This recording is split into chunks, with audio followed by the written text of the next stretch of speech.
प्रिय विद्यार्थियों, शुभ प्रभात, नमस्कार। आज हम बीए फाइनल की 5वीं यूनिट के अंतर्गत हमारा ए भाग कंप्लीट हो चुका था। आज हम ब भाग लेकर आए हैं और ब भाग के अंतर्गत हम पढ़ेंगे काव्य का रूप, बिंब और प्रतीक। का हमारा जो टॉपिक है वो है काव्य रूप। हिंदी साहित्य के अंतर्गत काव्य रूप क्या होता है, किसे कहते हैं काव्य, और उसका रूप क्या है, उसका स्वरूप क्या है और उसके मुख्य कौन से भेद होते हैं, वो आज हम इस टॉपिक के अंदर पढ़ेंगे। काव्य का मतलब, काव्य का रूप क्या होता है? कवि का क्रम, यानी कि एक प्रकार से कह सकते हैं कि कवि का जो क्रम होता है, कवि का क्रम होता है वही काव्य कहलाता है। यानी कि काव्य रूप, काव्य क्या है? कवि का क्रम, यानी जो वो कार्य करता है, जो वो लेखन करता है, जो वो लिखता है, वो कवि का क्रम होता है, वही क्या कहलाता है? काव्य कहलाता है। कवि का क्रम ही काव्य है। काव्य की परिभाषाएं अगर हम देखें तो जो हिंदी के या संस्कृत के जो भी विद्वान हुए हैं, उन्होंने अपने अपने तरीके से अपने अपने परिभाषा दी है काव्य की। तो सबसे पहले हम आचार्य भामे की परिभाषा देखते हैं। आचार्य भामे के अनुसार शब्दार्थो सहितो काव्यम, अर्थात शब्द और अर्थ से जो युक्त रचना होती है वही काव्य कहलाती है। अर्थात यानी कि आचार्य भामे के अनुसार शब्दार्थो सहितो काव्यम, अर्थात शब्द और अर्थ सहित जो रचना होती है वही क्या कहलाती है? काव्य कहलाती है। यानी भामे ने जो काव्य की परिभाषा दी है उसमें दो शब्दों का यहाँ पर प्रयोग किया है, जिक्र किया है। एक तो काव्य के अंदर शब्द होना चाहिए और एक उसका शब्द का अर्थ होना चाहिए। यानी दो उन्होंने अनिवार्य तत्व माने हैं, शब्द और अर्थ, और तभी उनकी सभी जो परिभाषा है वो स्टिक बैठती है कि शब्दार्थो सहितो काव्यम, यानी शब्द और अर्थ सहित जो रचना होती है वही काव्य कहलाती है। आचार्य विश्वनाथ के अनुसार वाक्यम रसात्मकम काव्यम, अर्थात रसयुक्त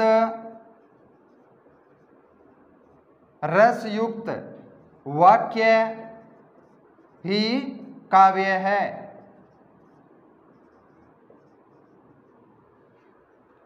यानी कि आचार्य विश्वनाथ के अनुसार वाक्यम रसात्मकम काव्यम, अर्थात रसयुक्त वाक्य ही काव्य कहलाता है। यानी कि आचार्य विश्वनाथ ने रसयुक्त शब्द दिया काव्य के लिए। उन्होंने माना कि काव्य में रस से युक्त वाक्य होना जरूरी है। आचार्य मम्मट के अनुसार एदोष, सगुण, कहीं कहीं वो शब्द जो है वो अलंकार विहीन हो सकता है, लेकिन वो काव्य ही कहलाएगा। आचार्य मम्मट ने जो काव्य की परिभाषा दी है उसमें एक तो एदोष माना है, यानी कि काव्य के दौरान जो वाक्य जो होते हैं उसमें एदोष, दोष नहीं होना चाहिए, उसमें सगुण होना चाहिए, गुण होना चाहिए उसके अंदर, और साथ में कहीं कहीं पर वो वाक्य जो है वो अलंकार विहीन भी हो सकता है।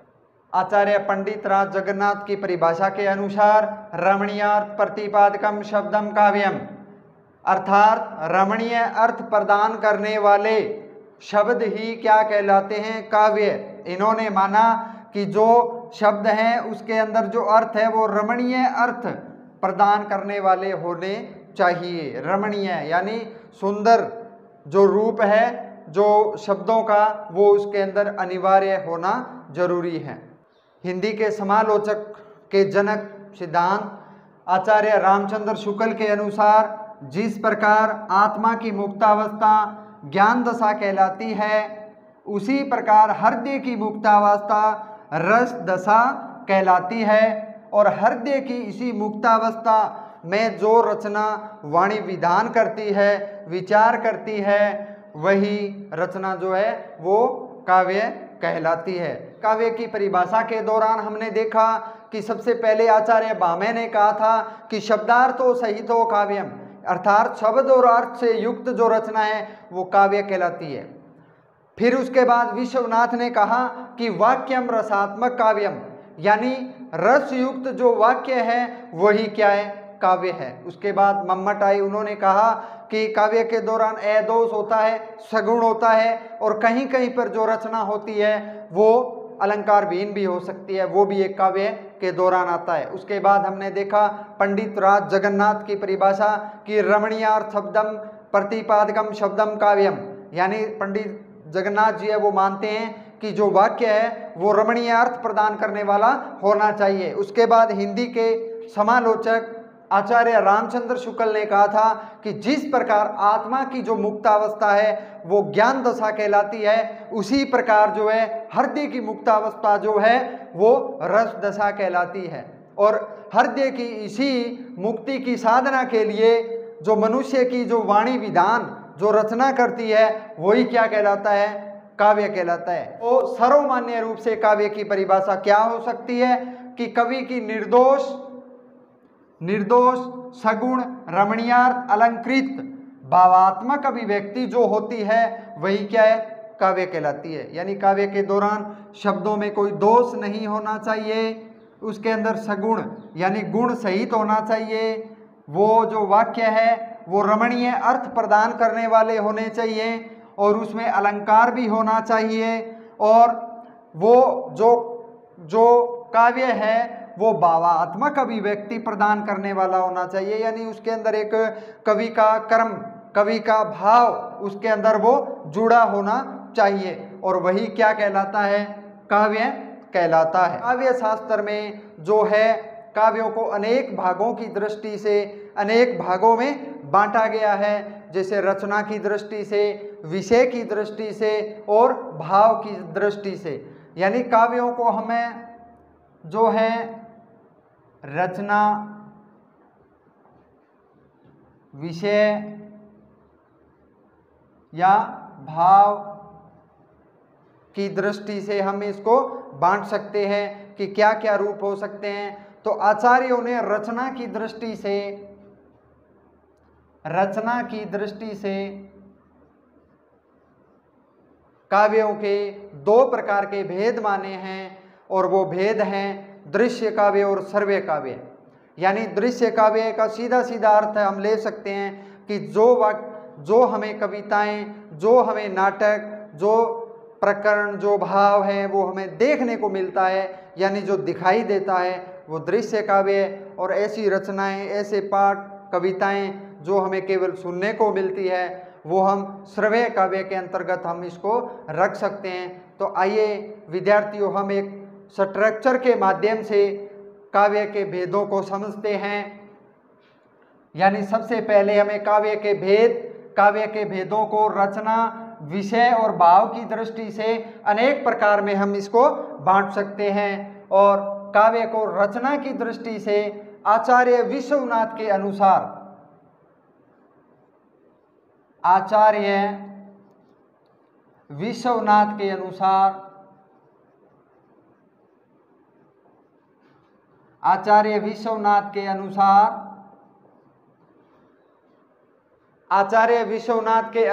काव्य के भेद जो है वो रचना की दृष्टि से दो प्रकार से किए जा सकते हैं। तो काव्य के दो भेद होते हैं बच्चों, एक तो है दृश्य काव्य और एक है श्रव्य काव्य। जो काव्य हमें दिखाई देता है, जो रचनाएं दिखाई देती है। दृश्य काव्य जो केवल सुनने में आती है वो श्रव्य काव्य। और दृश्य काव्य को हम आगे अगर बांटें तो एक नाटक, एकांकी, प्रहसन, काव्य, नाटक, यानी दृश्य काव्य 4 प्रकार के होते हैं। नाटक, एकांकी, प्रहसन, काव्य, नाटक। दृश्य काव्य 4 प्रकार के होते हैं। और श्रव्य काव्य वो भी 4 प्रकार के होते हैं। एक पद्य रचना है, गद्य रचना है, चंपू काव्य है और गद्य काव्य है। इसके बाद हम पुनः इसके भेद करते हैं। पद्य काव्य को 2 प्रकार से हम बांट सकते हैं, प्रबंधन काव्य और मुक्तक काव्य। पद्य काव्य जो होता है वो 2 प्रकार का होता है, प्रबंधन काव्य और मुक्तक काव्य। और प्रबंधन काव्य को हम अगर आगे बांटें तो खंड काव्य, महाकाव्य, दीर्घ कविता। और मुक्तक काव्य के आगे जो भेद हैं वो हैं जैसे छंद मुक्त रचना है, गेय पद है, लघु युक्त कथा है। और इसके बाद गद्य हैं चंपू। चंपू काव्य जो गद्य पद्य मिश्रित जो रचना होती है, यानी जिस रचना में गद्य और पद्य दोनों का रूप समाहित होता है वो हमें चंपू काव्य कहलाता है। और गद्य काव्य को अगर हम आगे बांटें तो उसमें मिलता है उपन्यास है, कहानी, लघु कथा, आत्म कथा, आलेख, जीवनी इत्यादि इसके रूप मिलते हैं गद्य काव्य के दौरान। बिंब उसका अर्थ पूछा है और स्वरूप, इसका हम प्रश्न अब हल करने जा रहे हैं। तो बिंब, बिंब क्या होता है? बिंब को अगर एक शब्द में अगर कहा जाए तो वो अंग्रेजी के शब्द इमेज से बना है, यानी चित्र। इमेज यानी चित्र। बिंब का नाम लेते ही हमें सर्वप्रथम सबसे पहले हमारा ध्यान जाता है कि वो कोई चित्र होगा या कोई वो इमेज होगी या कोई छाया हो सकती है या कोई वो प्रतिबिंब हो सकता है या कोई वो मूर्त रूप भी हो सकता है, अमूर्त भी हो सकता है। ये बहुत सारी बातें हमारे जहन में, हमारे दिमाग में आती हैं। तो अब हम समझेंगे कि बिंब होता क्या है।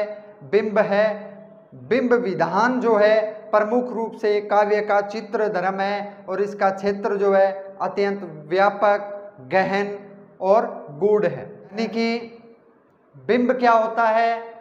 बिंब विधान जो है प्रमुख रूप से काव्य का चित्र धर्म है, यानी वो एक चित्र धर्म है, चित्रित रूप है इत्यादि। बिंब का जो रहस्य है वो अत्यंत गूढ़ होता है, गहन होता है और बहुत ही व्यापक होता है। बिंब का जो स्वरूप है वो, और अंग्रेजी के शब्द इमेज से मिलकर बना है। इमेज से मिलकर शब्द से बना है बिंब। उसका मायने, उसका अर्थ क्या क्या हो सकते हैं? चित्रित रूप हो सकता है, मूर्त रूप हो सकता है, प्रतिबिंब करना या छाया या चित्र द्रम इत्यादि हो सकते हैं। और ये जो चित्र हैं, ये जो चित्र हैं वो केवल चित्र ही नहीं होते, वो बिंब जो है भाव होते हैं। शब्दों से मिलकर भाव के गूढ़ रहस्य का वो पता करते हैं और उसके मूल तत्व में एक राग शब्द छुपा होता है। और ये चित्र ही नहीं होते बल्कि विचार भी होता है, एक घटना हो सकती है और दृश्य, अदृश्य, अमूर्त, मूर्त कुछ भी वो हो सकता है। बिंब का जो स्वरूप है वो, कहने का तात्पर्य ये है कि जो बिंब है उसके अंदर मूर्त हो सकती है, कोई घटना हो सकती है, कोई दृश्य है, अदृश्य है, विचार है, चित्र धर्म है या कोई वो कवि का कोई भाव हो सकता है इत्यादि। जो शब्द हैं वो सारे के सारे क्या हैं? बिंब का स्वरूप, बिंब का अर्थ हमें प्रकट करने देते हैं। डॉक्टर नगेंद्र के अनुसार काव्य में बिंब को मूल राग का तत्व स्वीकार करते हैं। यानी डॉक्टर नगेंद्र कहते हैं कि जो बिंब है उसके अंदर मूल राग तत्व होना जरूरी है और साथ ही साथ डॉक्टर नगेंद्र जो है वो इंद्रिय अनुभव तत्व स्वीकार करते हैं। यानी डॉक्टर नगेंद्र जो है वो मानते हैं कि बिंब के दौरान इंद्रिय अनुभव होना चाहिए, यानी इंद्रियों के द्वारा, जैसे स्पर्श है, 5 प्रकार की जो इंद्रियां हैं, जो इंद्रियों के अनुभव से जो कवि लिखता है, काव्य जो लिखता है वो जो इमेज बनाता है, एक प्रतिबिंब बनाता है, वो क्या हो सकता है? वो एक बिंब का रूप हो सकता है। डॉक्टर केदारनाथ सिंह ने काव्य में 7 प्रकार के बिंब तत्व माने हैं, यानी 7 प्रकार के बिंब बताए हैं। वो कौन कौन से हैं? नंबर 1 अलंकार प्रधान, नंबर 2 है उदात्त तत्व, उदात्त तत्व, संवेदनात्मक, वस्तु प्रधान, गणात्मक, विस्तृत, नाद और संगीत प्रधान। यानी डॉक्टर केदारनाथ सिंह ने 7 प्रकार के बिंब बताए, जिनमें अलंकार प्रधान है, उदात्त तत्व है, संवेदनात्मक है, वस्तु प्रधान है, गणात्मक है, विस्तृत है और नाद और संगीत प्रधान है। ये 7 तत्व बिंब के आवश्यक माने हैं डॉक्टर केदारनाथ सिंह ने। डॉक्टर शंभुनाथ चतुर्वेदी के अनुसार 2 प्रकार के बिंब स्वीकार किए गए हैं, इंद्रिय बिंब और मानस बिंब।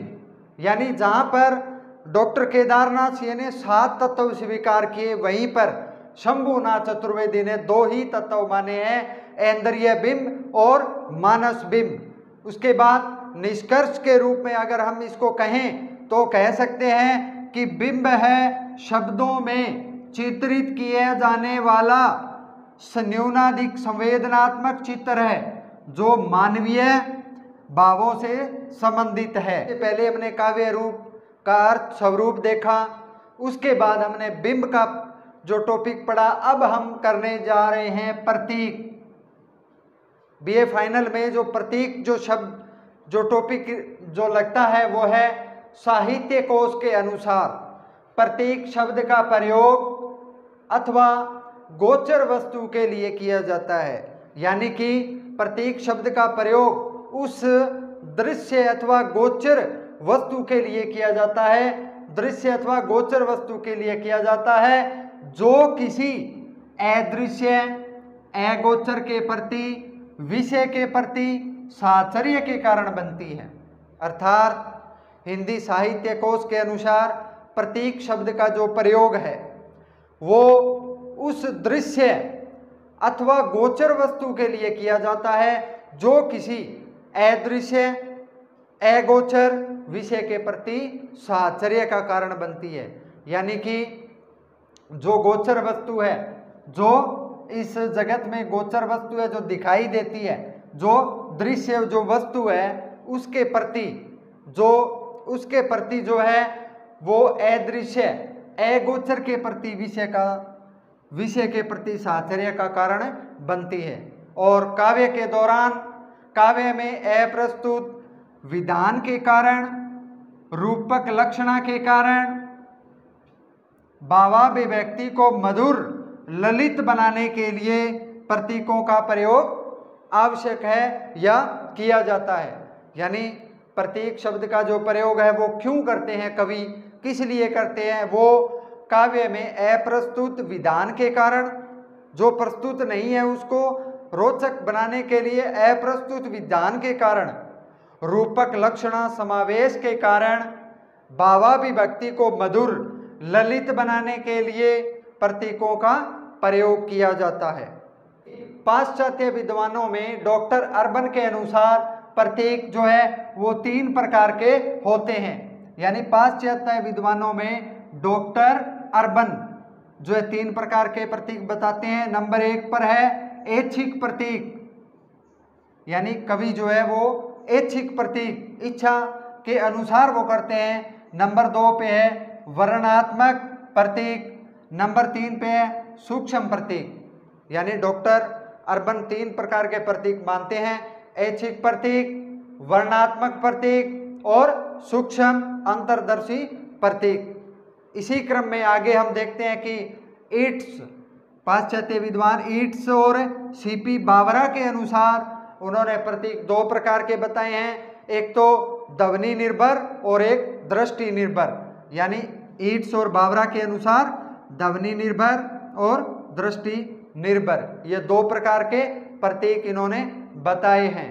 हिंदी साहित्य के विद्वानों की बात करते हैं तो प्रतीकों का वर्गीकरण हमें मिलता है कि डॉक्टर नगेंद्र ने प्रतीक के 3 प्रकार बताए हैं।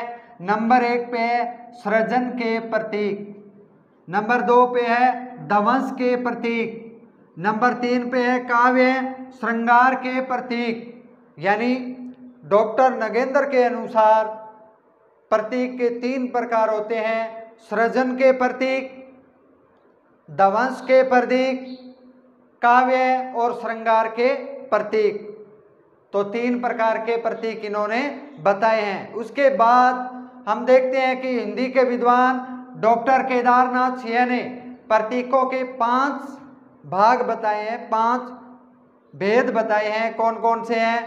नंबर 1 पे है परंपरागत प्रतीक, सांप्रदायिक प्रतीक, आध्यात्मिक प्रतीक, रहस्यात्मक प्रतीक और वैयक्तिक प्रतीक।